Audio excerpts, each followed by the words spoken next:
another speaker to join us. A lot of people, you probably know him already from his Sensible BC campaign here in September to get marijuana down, scheduled, and decriminalized. Very successful campaign in our eyes, and he's been a good and long friend of ours from the days of being the editor of Cannabis Culture to now all of his political activities. Please give a good round of applause for Dana Larsen.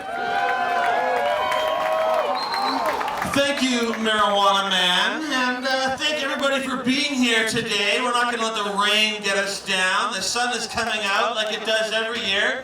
And you know what? I'm here today because I love marijuana. Marijuana has done a lot to make my life better. You know, smoking pot was one of the best decisions I've ever made. I've never regretted supporting marijuana, using marijuana. It is the most wonderful plant on earth, and that is why we are here today. Do you love marijuana?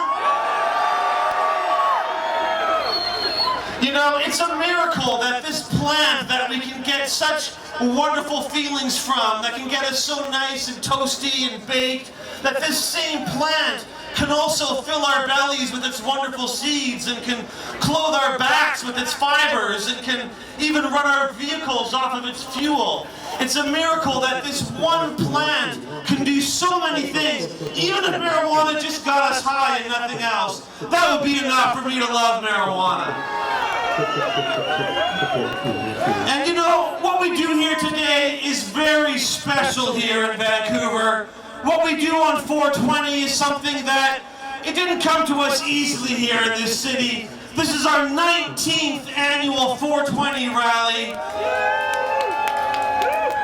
And these kind of packed crowds, it didn't start off that way. You know, the first 420 in Vancouver was in 1995, down at Victory Square Park on Hastings and Cambie. And several dozen people came out to smoke a few buds and listen to a little music and celebrate.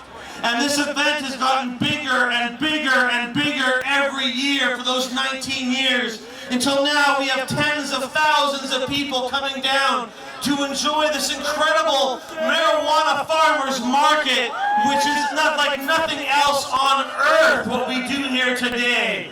There is nowhere else where you can come down for one day out of the year and buy and sell the world's finest marijuana products, joints, buds of all kinds, food products, cookies, capsules, tinctures, all kinds of yummy goodies. It's incredible the selection we have here today. And I hope that we can all appreciate the wonderful time we're having and how special it is that we get to enjoy this right here in Vancouver, British Columbia. Because not everybody gets to celebrate in this wonderful way. In most places in the world, if you come out in public and smoke a joint, you risk very real prosecution. People go to jail every day just because of their love for this wonderful plant. And that's one of the reasons we're here, to celebrate our love for this plant and to make sure that people don't have to go to prison ever again because they choose to use and love marijuana just like we do here. I believe that every human being should have the opportunity and the choice to access the world's finest marijuana if they choose. And I want this kind of event to be not just one day of the year, but every day. And not just here in Vancouver, but in every city and town on this planet. We are at a time of great change, and what we are doing here is historic. The legalization of marijuana, the end of this 100 years war against this plant is at hand. And we can make that happen together so that our children and grandchildren never have to know what it is to be charged or arrested for what medicine they use or for what plants they grow in their garden. So while we're smoking our joints and feeling irie, and while we're looking around to decide which kind of strain we're going to buy next, let's remember some of our friends who are in prison right now. Remember our friends and our brothers and sisters around the world who have to hide their love for this plant because they live in a country or a city that is not as tolerant as what we enjoy here in Vancouver. And let's also remember our local people and our good friend Mark Emery, who's going to be coming home only 3 months away now till he comes back to Vancouver. And Mark is a big reason why this event is here and why we're here. He helped to plant those seeds of tolerance and freedom that we are now reaping that harvest.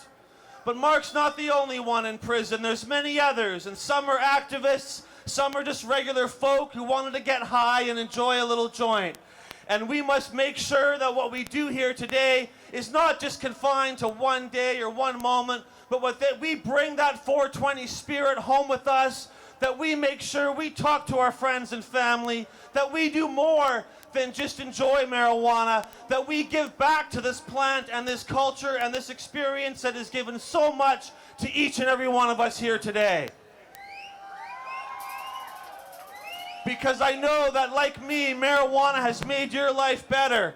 And so let's spread that love and that goodness. Let's make sure that we remember those who can't enjoy it and who can't be with us today right now, and that we do a little bit of work every day to help change these laws. You can do something every single day. If it's as little as talking to a friend or a family member about marijuana, writing a letter to the paper, coming down to our Sensible BC office and putting in a few hours. Every single person can do something. Marijuana has given so much to each and every one of us. Let's give something back to this plant. Let's make every day 420. Do you love marijuana? Damn straight. Let's make sure everybody who loves marijuana can be at the next 420. Let's make it 420 around the world in every single city and town every day of the year. That's my dream, and I will not rest until that comes true. And I hope you will continue to join us on our journey to the end of marijuana prohibition, to legalization for everybody in every planet all around the world. Thank you very much. Thank you, Dana. He has done a tremendous job in promoting and spreading the word of legalizing cannabis, not only here in British Columbia, but across Canada. So we thank him as well.